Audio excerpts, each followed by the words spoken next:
Hi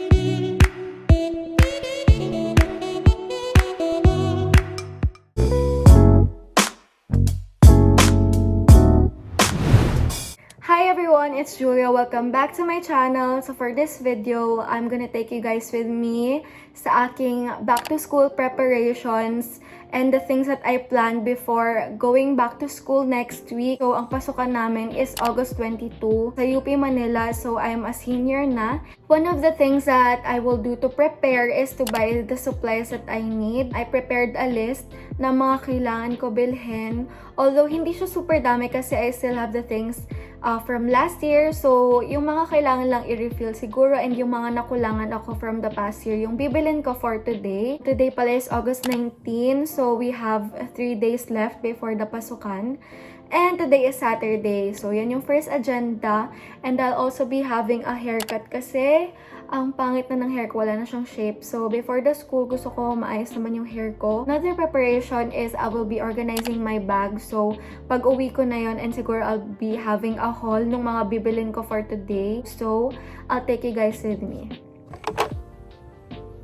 So, ito yung necklace ko for today. My everyday necklace kasi ito lang yung silver necklace ko. Actually, kay mama pa to. And lastly, I'm gonna be putting this bracelet. We are done! Tapos ano lang ako, pabango.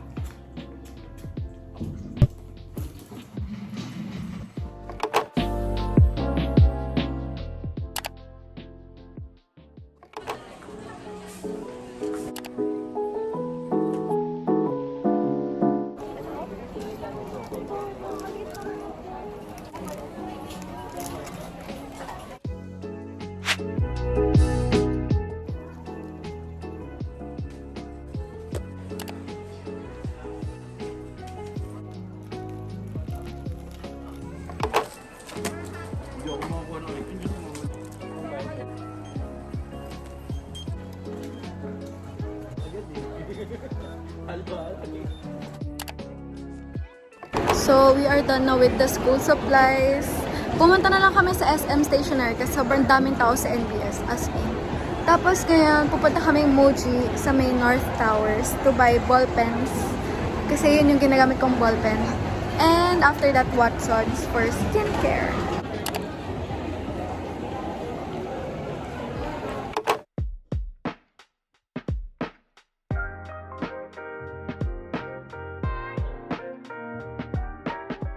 We are in Muji para tumingin ng ball pens. Ang cute!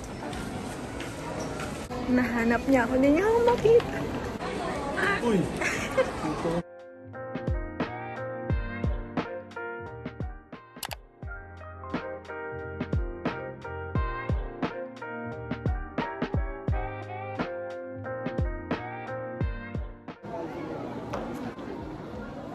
Ano yung sulat?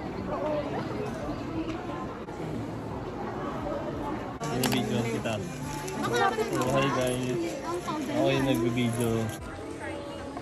We are done now with Muji. Bumili lang ko ng ball pens. And we're on the way to Watsons. Saan na ilagay? Sige. Itong muro. Spot up. Ay, sorry. Okay lang. So, I bought it.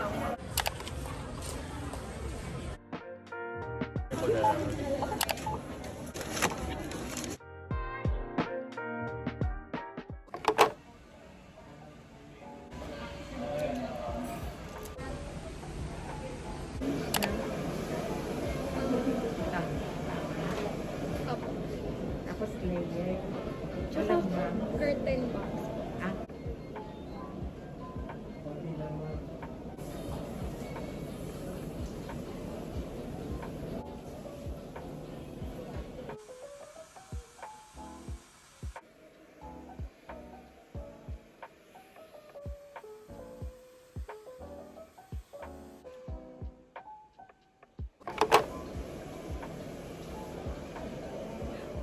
Si Gigi. Oh my gosh, Gio hair.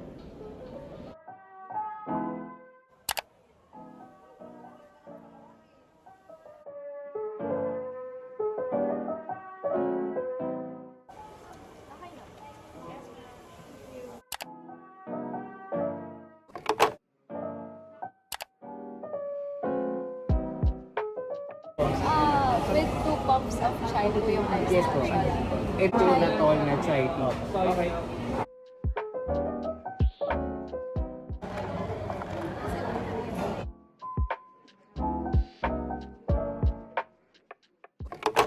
Hi everyone! So, I just got home and I'm gonna show you the things that I got for today. So, let's have a haul!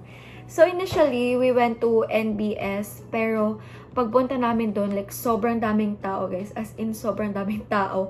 Ang haba ng pila, tas ang dami pang namimili. Parang nakaka-stress bumili sa area, ganun na. Sobrang daming tao. Kaya, lumipat na lang kami sa SM Department Store kasi may stationery area sila doon. So, may mga supplies, organizers, yung mga pang school stuff. Doon naman na, although, syempre, hindi siya kasing complete ng NBS. Pero, for my needs, since konti lang naman, ayun, nabili ko naman lahat dun sa checklist ko. So, I'm gonna show it to you guys. Let's have a haul. First item is this clear book. I bought this na lang since super cute din ng color. So, it's purple. Ang cute. And then, next item, I got this pouch. So, gagamitin ko to for my makeup siguro.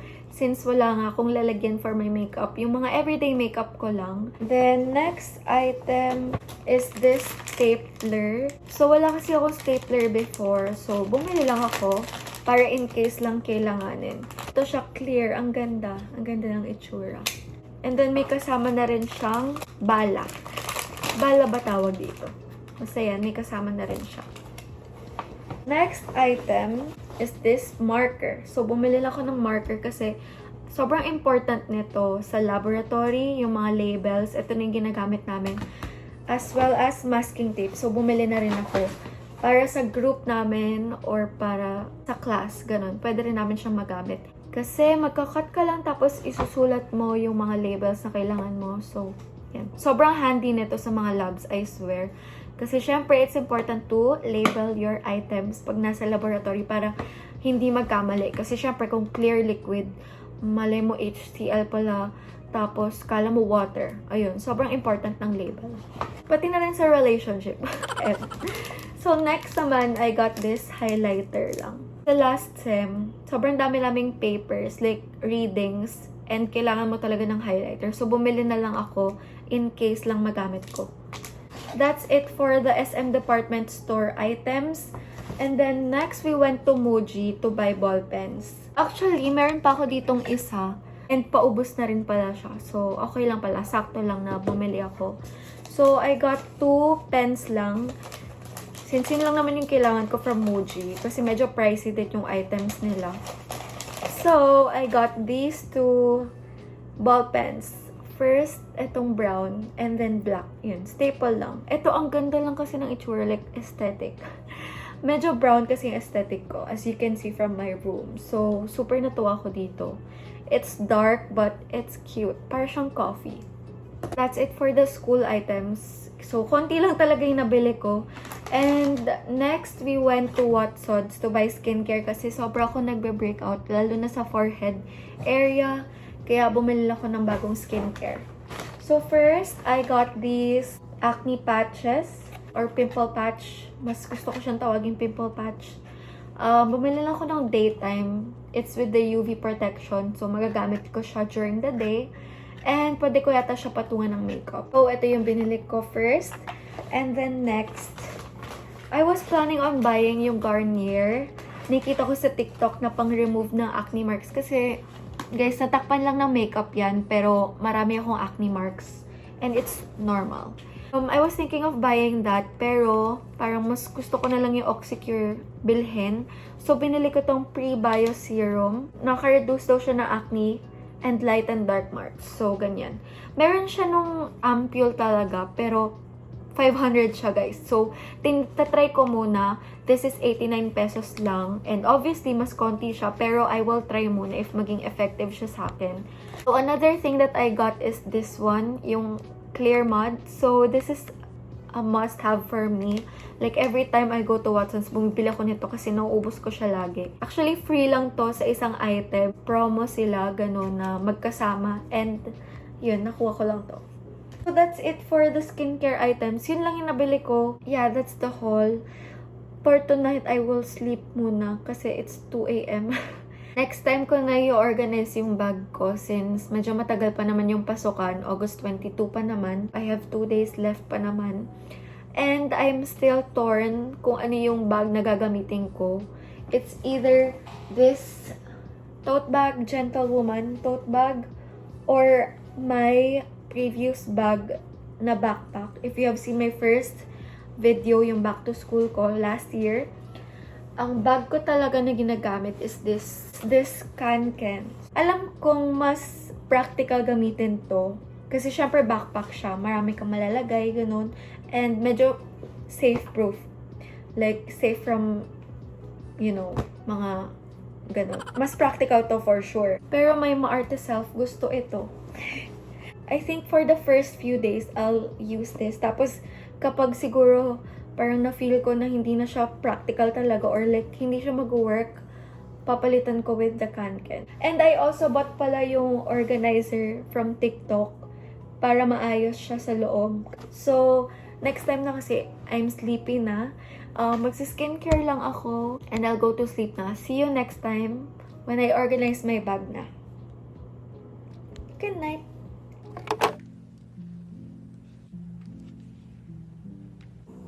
So, before I go to sleep, syempre, I'm gonna remove my makeup and do my skincare using the new items that I got from today. I like my hair. Share ko lang. So, I'm gonna show you guys how I remove my makeup and do my skincare. As my makeup remover, I use this Argan Oil makeup remover towelettes from Watsons also. This is only 100 pesos and ang dami nyo ng makukuha. Like, yan. Super sulit nito for me. Kasi ito lang ginagamit ko pag tinatamad na ako. And ito lang talaga yung ginagamit ko pang remove ng makeup ko, which is super effective by the way.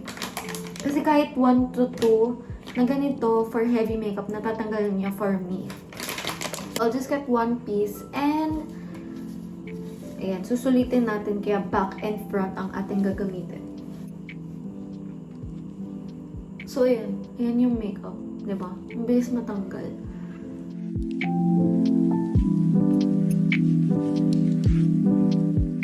So, I am done now with removing my makeup using this makeup remover and then to double cleanse, I'm gonna use this Perfect Whip na facial cleanser.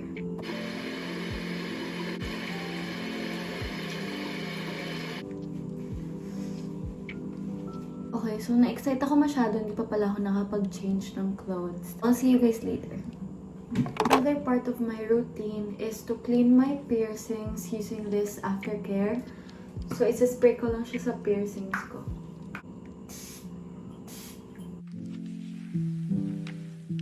Now, I'm gonna use the things that I bought na. So, this Acne Clear Powder Mud and this serum. Ito muna gagamitin ko, yung serum. And it says here to apply sa full face. So, I'm gonna do that. Okay. Ganito siya. Gel-like consistency. And then, massage daw sa full face. Oh my God. Lalo na sa forehead ko. Oh my God. Parang ang konti ng nilagay ko. I'm gonna add more kasi parang ang konti. Especially sa areas na meron akong marks. Here. Especially here. To be honest, I don't even know why I am breaking out malala. Lately, sa forehead. Hindi ko alam bakit. Baka sa pawis. Sobrang init kasi lately. I think maglalagay ako nito sa mga pimple marks ko, like yung active pimples ko. Ayan siya. It's color pink. It's light pink. So I'm gonna add here. And sama. And here na lang. So I am done with skincare. Good night, guys. For real, good night. I'm gonna see you when I organize my bag na for school. Wow.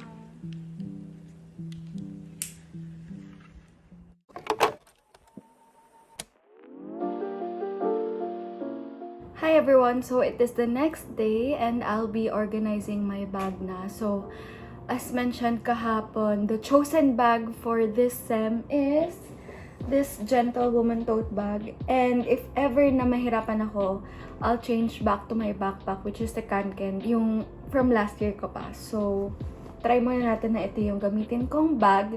And nakakalat yung things ko here. So, hindi ko napapakita kasi sobrang gulo. And that includes yung mga binili ko yesterday. So, ilalagay ko na siya here sa bag. And tatry ko na siyang i-organize. Yan, pinakita ko na yesterday. Pero yan, may organizer siya sa loob. And hopefully, magkasya lahat ng gamit ko for school. First of all is this long clear book. Purple clear book. So yan, normal clear book lang siya. And kasya naman siya. Next one, yung pencil case ko from last year pa. I'll also be using it this year since maayos pa naman siya. I-resta ko na lang yung mga ball pens na laman niya. Pati yung highlighter kasi ubos na to. Kaya ako bumili ngayon ng pink. So, ito lang siya. And then, papasok ko lang siya here. Tapos, ito, papalitan ko na rin ng new marker kasi ano pa to, before pandemic pa to, nasa lab kit ko. And gumagana pa naman siya, pero gusto ko na siyang palitan. Kaya ako bumili yesterday. So, yung ball pens ko rin from Muji that I got yesterday, ilalagay ko na rin siya here sa pencil case. The brown one and the black one. So, hindi siya kasya with the highlighter. So, ayun, sakto na siya. I-remove ko na lang yung highlighter from this pencil case. And also, this correction, di na siya kasya. Okay na tayo with the pencil case. Andito na lahat ng pwedeng ikasya. Ball pens, pencil, ruler, and marker. So, yan. I'll place it here sa isang compartment dito. Next naman for my kikay or toiletries, I'll place it there sa lalagyan na to. So, first, mga tissue. So, I have this two na maliliit na tissue. Meron din ako ng malaki, pero ibang lalagyan na to. Hindi ko na siya ilalagay dito. Itong dalawa na lang. I have my wipes, so ilalagay ko na lang din siya dito. Ilalagay ko na rin tong oil film. Yan, para blotting sheet. And then, itong hand cream na maliit lang siya. Travel size. I'll also be placing my makeup here para nasa isang place na lang sila. For my concealer, I have this Naturactor. So, I'll place it inside. Pagsisiksik ko na lang siya, guys, kasi hindi ko alam kung kakasya siya. For my lippy, itong O2O. Kung ganun siya i-pronounce. Lip gloss. Yan, I'll place it there din. Itong compact powder para madali lang siyang dalhin pag oily na yung face ko. Itong mirror. Itong BLK ko na lip cream, although paubos na siya, ilalagay ko na lang din. So, I guess that's it for my toiletries and makeup. All in one, lalagyan. Sakto! Cute! So, dito ko naman siya nilagay. So, I'll be adding na rin my anti-rad glasses. So, we'll place it there. My alcohol, of course. Gusto ko nga yung sinasabit dito eh. Try ko maghanap sa Shopee na lang. Pero, for the meantime, ito na lang muna. And then next, idadaling ko tong cologne na to or perfume for everyday lang. Next, of course, my brush. Kailangan hair brush. And then, itong malaking tissue, I'll also place inside. Kasi, guys, ang init sa Manila. For real. And yung labs namin minsan walang aircon. So, sobrang init. Tapos naka-lab gown ka pa. Over your clothes. So, mainit talaga. Also, bibili pala ako ng mini fan. Sa Shopee na lang. So, ito yung ID ko. ID. Pasok ko siya sa lalagay ko siya sa accessible na place lang. Ipagsasama ko na sa isang area yung stapler, yung highlighter, and yung correction tape. Dito sa isang bulsa ng organizer. And ito pa palang masking tape. Guys, take it from me, sobrang importante ng masking tape or pang-label sa laboratory. So, if magkakaroon kayo ng labs this sem or this year, ayun, I suggest bili kayo ng masking tape for your group or for your class. Okay, we're good so far. Next is calculator. Ito, super importante din ito. Next, wallet na walang laman ng pera. Pero dadalhin pa rin natin siya kasi nandun yung mga valid ID natin. Ay, ito pa palang sharpener. Ilalagay ko siya kasama dun sa mga correction tape. And then, itong nameplate. Meron akong dalawa nito. Yung isa here sa bahay. Tapos, kunyari, nakalimutan ko siya pag alis ko. At least, meron pa rin ako sa bag na magagamit. And then, what more? I think that's it, guys. Tapos, ilalagay ko na lang, kunyari, magdadala ko iPad. Ilalagay ko lang siya here. Kasya pa naman. Or laptop. Dito ko na lang siya ilalagay. Oh my gosh, ang ganda! Magdadagay ako ng tali. Isasabit ko lang siya dito. Tapos yung alcohol to follow na lang yung nakasabit na dito or keychain. Gusto ko ng keychain para may personality naman yung bag ko. Ganun. Ah, cute! Tapos, ano pa ba? Yung mga earphones, next time ko na siya ilalagay. Since, ayun, importante yung earphone sa akin. So pala, this notebook na nakita ko lang somewhere dito sa kwarto. Wala pa siyang laman and ito na lang yung gagamitin ko if ever may notes ako. Kasi usually hindi ako nagno-notes talaga. Meron kaming transcript system within our block. So doon na lang ako maasa for my review. Pero ayun, I'll just bring this one notebook for everything na. Lastly, yung mask. Since kailangan pa rin mag-mask sa school, I bought this lang sa Shopee. Itong mga maninipis lang para hindi masyadong mainit. I'll bring white kasi mas gusto ko yung white and mas press ko siya sa face. So, I am done na fixing my bag. It's this one. Papakita ko yung loob niya later. I remove na lang pala yung medicines here. Tapos nag-add din ako ng napkins. Nilagay ko na lang yung mga essentials ko lang na medicine here like paracetamol. And then that's it, guys. Ito din, like, dito ko nilagay yung mga mask. ID, nameplate. Ito pala yung nameplate. Tapos tissue. Yan, mahilig talaga kami sa tissue, guys. Promise. Tapos yung perfume, alcohol, brush. Tapos ito yung area ng mga pang school ko pa na hindi kasya sa pencil case. Tapos yung glasses ko, calcu wallet, and yung clear book and notebook. If ever magka-water bottle ako, bibit-bitin ko na lang siya kasi hindi na rin siya kasya. So, yeah, that's my bag for this year. And thank you so much for watching, guys. Bye!